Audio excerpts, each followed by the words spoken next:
What's up, everybody? I'm Stella Chung, and this is the Weekly Fix, the show where we round up all the gaming, entertainment, and esports headlines you may have missed this week. CD Projekt Red has confirmed the release date for the next-gen updates of The Witcher 3 Wild Hunt, plus Control 2 has been confirmed to be in development.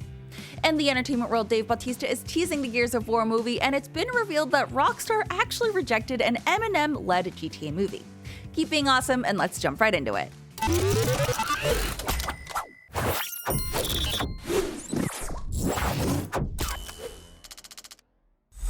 If you've been waiting 7 years to finally play CD Projekt Red's open world RPG masterpiece, The Witcher 3, or you just want to play with a fresh coat of paint on your shiny next-gen console or gaming PC, we've got great news! CDPR has announced that the PlayStation 5, Xbox Series, and PC next-gen update for The Witcher 3 Wild Hunt will be released on December 14th, 2022. Announced in a post on The Witcher's official Twitter account, CD Projekt Red has stuck to its promise of a fourth quarter release by confirming the December date. This only applies to the digital version of the game though, with CD Projekt Red saying that a physical release date will be announced later, so you'll probably have to wait a bit longer if you want a new Witcher 3 game case on your shelf.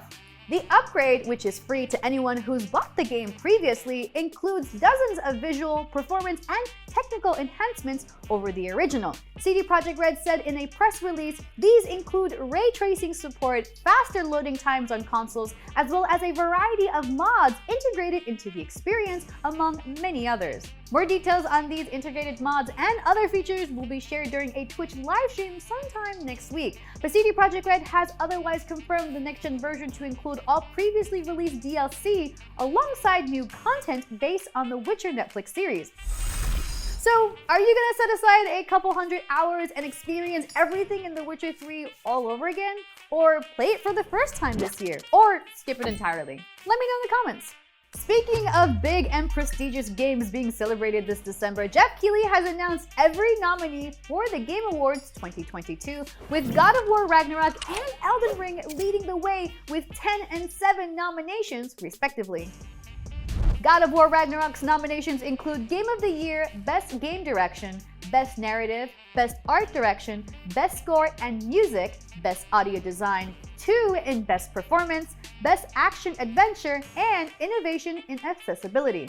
Elden Ring saw a number of similar nominations, including Game of the Year, Best Game Direction, Best Narrative, Best Art Direction, Best Score and Music, Best Audio Design, and Best RPG. Alongside Ragnarok and Elden Ring, A Plague Tale Requiem, Horizon Forbidden West, Stray, and Xenoblade Chronicles 3 round out the list for Game of the Year nominees. There are tons more awards category nominees that were also announced today, like Best Narrative, Best Game Direction, Best Action Game, Best Indie Game, Best Mobile Game, and so much more. Head on over to IGN.com to check out the full list of nominees. The winners will be revealed live at the Game Awards on December 8th, so fans can vote on their favorites on thegameawards.com leading up to the show. Last year's awards saw It Takes Two take Game of the Year, while Deathloop won Best Game Direction, Marvel's Guardians of the Galaxy won Best Narrative, and Final Fantasy XIV Online won Best Ongoing Game. The Game Awards is also a big source of video game announcements, new trailers, and so on, with 2021 ceremony hosting the reveal of Star Wars Eclipse, Alan Wake 2, Wonder Woman, and more. So it's safe to say that this year's will have lots of new game reveals too. Exciting! Control, the critically acclaimed game that won IGN's 2019 Game of the Year, is officially getting a sequel, according to developer Remedy Entertainment. Announced in a blog post, Remedy will once again be working with 505 Games to develop and publish the sequel, which had previously had the working title of codename Heron. We can expect Control 2 to be significantly more ambitious in scope, as it's been given a $52 million budget, almost twice that of the first game, which was developed for about $30 million. Control 2 isn't the only project Remedy has in the works either.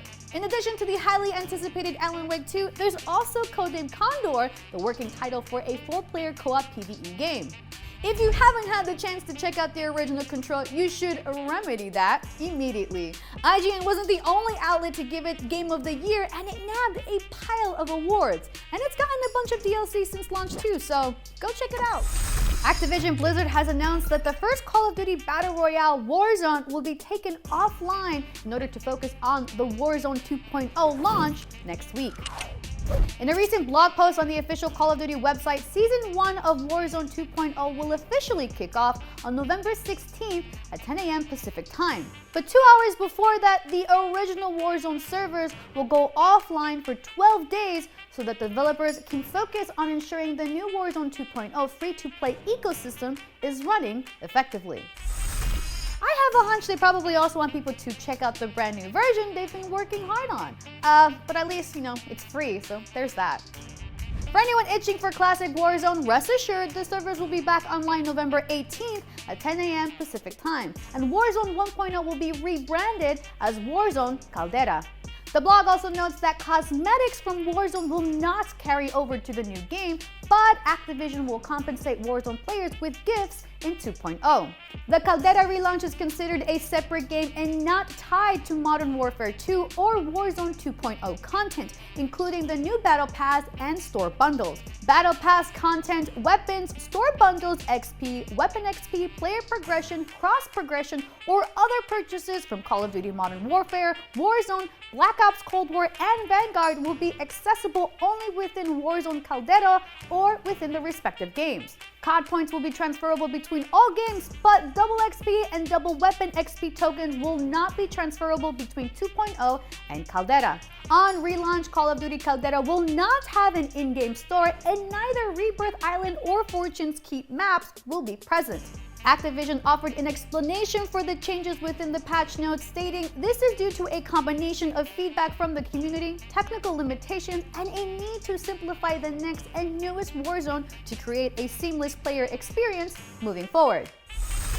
This might be a disappointment for some players, but there's a ton of new content to look forward to, like the new Escape from Tarkov-like mode, DMZ. And hey, look on the bright side, at least Warzone 2.0 didn't completely replace the previous version like a certain other shooter released by Activision Blizzard this fall. Not naming names, but you know who I'm talking about. Netrunners, edge runners, chooms, and gonks, listen up! As CD Projekt Red has confirmed, Cyberpunk 2077's next major expansion, Phantom Liberty, will be paid DLC when it is released in 2023. Now, before you jump the gun and get upset, I have a sneaking suspicion this might be a good indication of what's to come. According to Games Radar, CD Projekt Red's global PR director, Radek Grabowski, confirmed for the first time the expansion would not be free DLC, similar to the recent Edge Runner update. Although Grabowski did not confirm a price yet, fans can expect a hefty addition of new story content, missions, a new cast of characters, an expansion of Night City, and a lot more instead of just cosmetics, weapons, and Easter eggs. This is not the first time CDPR has charged for new content for its biggest games. The Witcher 3 Wild Hunt received free and paid add-on content like the Blood and Wine expansion, which featured a whole new map for $19.99 USD. Fans and HowLongToBeat.com states it was about 15 hours plus in length, with some consensus stating a completionist run is in the range of 30 to 50 hours long. Grabowski accentuated that, quote, our expansions are traditionally cheaper than full-price games, so we can assume that Phantom Liberty will be cheaper than Cyberpunk 2077's $60 price tag. Since CD Projekt didn't confirm the new content would come in at the same price as Wild Hunt's Blood and Wine, that leads me to believe that Phantom Liberty may be bigger in scale. So with that in mind, would you pay, let's say, $40 for Cyberpunk 2077 DLC expansion if it came with over 50 hours of gameplay and content? Maybe more for a completionist run. That's less than $1 for every hour of content. And if not, what's the most you're willing to pay? Let me know in the comments, chooms. Moving on, if you were on the fence about getting a PlayStation VR 2 because no big titles were confirmed for launch, well, Guerrilla Games has just announced the highly anticipated VR game Horizon Call of the Mountain will be released the same day the PSVR 2 launches. Horizon Call of the Mountain is not only being released the same day as the PSVR 2, but a Call of the Mountain bundle will be available priced at $600, $50 more than the headset alone. Horizon Call of the Mountain is a standalone game with a completely original story set during the events of Zero Dawn that will take immersion to unique heights. Horizon fans can expect to see familiar faces like Aloy appear in the game, so if that sold you on getting a PlayStation VR 2, mark your calendars as it will be released on February 22nd, 2023. Microsoft's latest Xbox console, which is codenamed Project Keystone, is being put on hold because the cost of production is just damn high. According to The Verge, Xbox boss Phil Spencer conveyed Microsoft struggled to create a streaming-only Xbox console that would sell for a cheap price between $99 to $129 USD. The idea would be to sell Project Keystone at a significantly cheaper price point than either the Xbox Series S or X, to make the Xbox platform a viable option for even more customers looking to dip their toe into their ecosystem. However, Spencer lamented that the streaming-only console would simply cost too much, saying, "The console we built that people have seen, Keystone, was more expensive than we wanted it to be when we actually built it out with the hardware that we had inside. We decided to focus that team's efforts on delivering the smart TV streaming app." Xbox is working on its initiative to make gaming more available and accessible, but it seems that a Stadia-like version of the Xbox console is not a possibility right now. Speaking of the big Xbox man, Spencer also doubled down his belief that the delay of the Xbox exclusive Starfield was the right choice. In the same episode of The Verge podcast, Decoder with Nilay Patel, Spencer stated he was confident in Bethesda's decision to delay the game, as releasing it too early would be a mistake that the company has experienced before. As Bethesda's first Xbox exclusive, Spencer believes developers should feel supported by their publisher, saying, "We have experienced shipping games too early. But in hindsight, when you look at a game like Starfield, which has taken so long and so much investment in new IP from the team, the decision to give the team the time to build the game that they feel they should be building is just the right thing to do." Speaking about Starfield and Redfall, the first big Xbox exclusive from ZeniMax, Bethesda's parent company, he continued, "I just wanted to make sure those teams felt they had the support they could get from Xbox. Maybe feel some of the benefit of being part of a larger organization that has other revenue streams and other things going on that could be helpful." Initially scheduled to release on November 11th, Starfield is now delayed to the first half of 2023, along with Arcane's next title, Redfall. Although many have been frustrated over the lack of first-party Xbox content, rest assured that when Starfield releases, it will knock the game into orbit as a massive space RPG with over 250,000 lines of dialogue, featuring the biggest city ever built in a game, and includes a main quest longer than Skyrim and Fallout 4. So let's feel confident our patience will absolutely be worth it. It's time to take a quick break. When we come back, new images from the Winnie the Pooh horror movie have been released, and we discuss Dave Bautista's public audition for the Gears of War movie. See you in a bit. Welcome back. News has surfaced of a Grand Theft Auto movie starring Eminem that was ultimately rejected. But first, with the announcement of a Netflix Gears of War movie, Dave Bautista is throwing his hat in for being in the film. Let's find out some more. Netflix has announced a live-action Gears of War movie, and Dave Bautista just tossed his metaphorical hat in the ring via a recent Twitter post. Bautista shared a video cut from footage of a Gears of War 5 trailer that also featured Bautista. In Gears 5, there's an option to recast the character of Marcus Phoenix as Dave Bautista via an optional skin. You can also play as him in Gears 5 multiplayer. Landing the part of Marcus Phoenix would be a quote dream role for Bautista. A Gears of War live-action movie has been floating around Hollywood in some form or another ever since the franchise's Xbox 360 days, and Bautista has been campaigning for the part of Phoenix for years. Speaking with IGN, Bautista said it was his destiny to play the role. He even turned down a role in a Fast and Furious movie just so he could promote a possible adaptation. But what do you think, Fix audience? Should Netflix give Bautista a shot? I mean, look at him. Visually, he's a dead ringer for the part, and he's displayed real acting chops in some high-profile movies recently. But let me know your thoughts in the comments. Moving right along, the new co-heads of DC Films have a plan for the next 8 to 10 years of projects. James Gunn and Peter Safran are pulling together, quote, some of the best thinkers in the industry to start planning content. Via The Hollywood Reporter, the content will cover the breadth of the entire industry, including film, television, animation, and more. Gunn said, quote, we spent the past couple days with a group of some of the best thinkers in the industry, the best writers in the industry, starting to map out that 8 to 10 year plan of what it's going to look like in theater, in TV, in animation, across the board for these characters. Gunn and Safran were appointed co-CEOs of DC Films after an extensive search to find DC's equivalent to Marvel Studios' Kevin Feige. One of the main criticisms of the DCU as compared to Marvel's MCU is its lack of cohesion, something that Marvel was able to pull off under the singular vision and leadership of Feige. No new projects have been announced, but Henry Cavill and DC Films have confirmed Cavill will be back as Superman, so it's likely a new solo Superman movie will be in the works. And finally, Studio Ghibli teased a possible collab with Lucasfilm.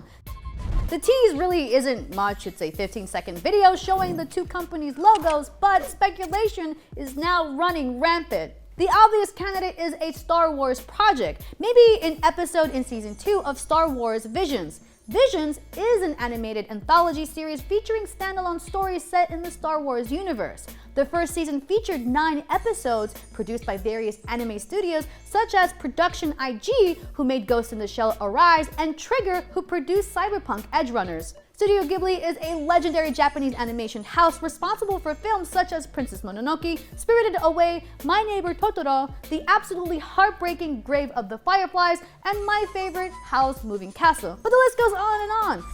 Studio Ghibli and Star Wars seem like a perfect match, kind of like Dave Bautista playing Marcus Phoenix. I'm totally gonna sell this. Dave, I got you.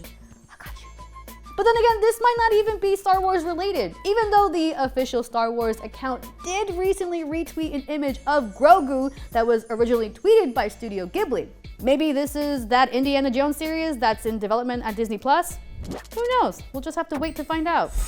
Winnie the Pooh, Blood and Honey became a viral sensation earlier this year due to its turning Pooh and Piglet into sadistic killing machines. Now IGN can reveal 4 exclusive new images from the upcoming film that can provide some insight into how the two childhood icons got to this point. The stills reveal a young Christopher Robin, as well as several shots of Pooh, including one of him against a fiery backdrop clutching a knife. They come from Blood and Honey's latest shoots, which director Reese Frake Waterfield thinks included some of the movie's best footage to date. The story is a sort of twisted version of Toy Story 3, with Pooh and Piglet going feral in the 100-acre wood after Christopher Robin goes to college. Winnie the Pooh, Blood and Honey is currently slated to open in theaters in the US, UK, Canada, and Mexico, courtesy of Fathom Events on February 15th. Moving on, Black Panther: Wakanda Forever opened to a vibranium-strong $330 million global weekend box office victory. $180 million was earned domestically and $150 million from overseas. As reported by Variety, the sequel had a $250 million production budget and broke the record for the highest November opening weekend in North American box office history. The previous record was held by The Hunger Games: Catching Fire in 2013 with $158 million. While Wakanda Forever beat out Thor: Love and Thunder's $143 million domestic opening, it couldn't match the $187 million opening weekend for Doctor Strange in the Multiverse of Madness.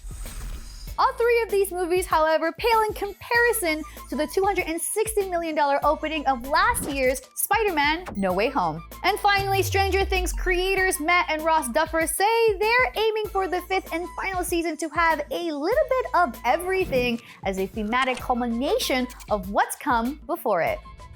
Again reported by Variety, the Duffers participated in a panel discussion on Sunday night where the creative team behind Netflix's hit offered the first hint about what fans can expect from the show's highly anticipated 5th season. Ross said that the tone of season 5 would likely end up being closer to that of the first season, but scale-wise, the last group of episodes will be more aligned with the 4th season.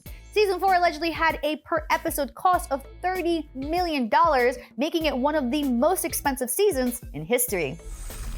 Matt and Ross previously hinted that the 5th season won't be as long as Season 4's 13-hour runtime. thank goodness, as there will be less to set up before the kids get drawn into the supernatural mystery. However, the panel revealed that some Netflix executives were in tears during the 2-hour pitch for the final season. I mean, does that mean something bad happened? Something good? Something overwhelming? I need answers now! Right now!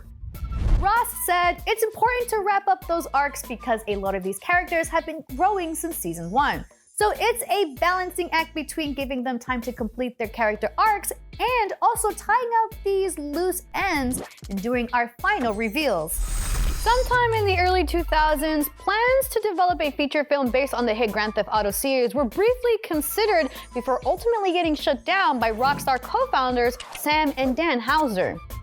This news comes by way of games industry veteran Kirk Ewing, a friend of the Housers, who told the story on the BBC podcast Bugsy Malone's Grandest Game. Allegedly, a Hollywood producer who Ewing didn't name approached the GTA creators, offering $5 million for the movie rights. The pitch? A feature film, presumably live action, directed by the late great Tony Scott and starring none other than the real Slim Shady himself, Eminem. Ewing explains that he and Sam Houser had discussed the idea of a feature film shortly after the launch of GTA 3 in 2001, but by the time this deal materialized, the Housers had realized they were sitting on a media franchise bigger than any movie going on at the time. The idea of a Grand Theft Auto movie starring Eminem feels like a perfect time capsule of 2001 pop culture. GTA 3 and Eminem were both topping the sale charts in their respective mediums, and the rapper was about to make his big screen debut in 8 Mile. Tony Scott's previous hits included Top Gun and Days of Thunder, and he was riding high on the success of Enemy of the State. It's hard to say if a GTA movie would have worked, but considering Hollywood's track record for video game adaptations and the fact that GTA 5 would go on to be one of the most profitable pieces of entertainment media in human history, it's safe to say the Housers made the right call. Still, Eminem as Claude, I can see it. What about you? And hey, even if a GTA movie is a terrible idea, who's your pick to star and direct? Sound off in the comments. In addition to holding the coveted title of America's Ass, Captain America star Chris Evans was recently crowned People Magazine's sexiest man alive, and the rest of Earth's mightiest heroes wasted no time in mocking him relentlessly. In an interview with Variety, Thor star Chris Hemsworth revealed that he and his MCU co-stars assembled in their Avengers group chat, which consists of the stars of the original 2012 film, where they joined forces to roast Evans for his awkward pose on the cover of People magazine. In Hemsworth's words, it very quickly was like, "What are you doing with your hands back there?" Robert Downey Jr. said, "He's being arrested." I said it was a beautiful mugshot. Then Jeremy Renner said a series of things which we won't repeat. Hemsworth himself had previously been crowned sexiest man alive back in 2014, and he was happy to pass the torch to Evans, admitting that he's indeed a sexy man. Meanwhile, in the realm of superhero adjacent goings-on, former DC Films executive Walter Hamada has already been scooped up by Paramount to oversee a corner of its movie production. According to The Hollywood Reporter, Hamada, who only parted ways with DC a few weeks ago, will be tasked with releasing several mid-budget horror films a year in theaters and on streaming. This might seem out of left field, but prior to taking over DC, Hamada oversaw multiple horror projects for New Line, including The Conjuring. Paramount recently had a massive success with Smile, which grossed over $200 million globally on a $17 million budget. Personally, I'm hoping that these projects are weird, unique standalone horror movies and not like another cinematic universe. We've had enough of those. Please spare us.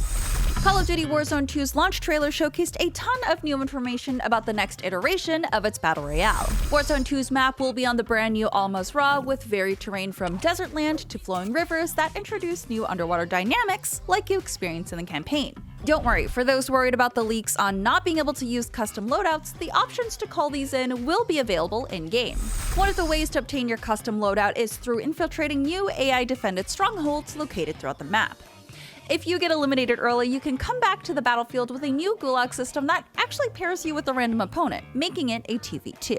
Warzone 2 also has a new mode called DMZ, which is basically an escape from Tarkov mode complete with looting and extraction mechanics. And, of course, with the introduction of Modern Warfare 2's third-person playlist, Warzone 2 will also have a third-person playlist available sometime during Season 1 and not immediately at launch. Season 1, of course, brings a whole new battle pass that can be leveled in any game mode in Warzone or multiplayer, and you can preload Warzone 2 now ahead of its launch Wednesday, November 16th. See you in the Warzone. Apex Legends Global Series Pro League is in its second week of competition, and there is a new team shining above the rest in the leaderboards. The Guard signed a new team roster right at Pro League's launch this year with Keon, RKN, and Rambo. RKN played for Torrent Esports and IG International previously, and Rambo really brought himself into the ALGS scene at Championships 2021 when he subbed with GMT Esports. Keon is an incredible player and capable of holding his own and securing important kills in fights. With these three on the same team, the Guard has been excelling in the North American lobbies for Pro League. Currently, the Guard is first place in the leaderboards and don't seem to be moving from that soon. Currently, the kill leaders in each region are NA, Rambo, EMEA, Tyler FPS, APAC North, Raz, APAC South, Strafing Flame, and South America, One Worst. The next match day for NA's Pro League is Sunday, November 20th at 2 p.m., so mark your calendars to keep up to date with ALGS. I'm Stella Chung, and that was your weekly fix. We'll be back here next Saturday with more of the biggest gaming and entertainment news of the week. See you then.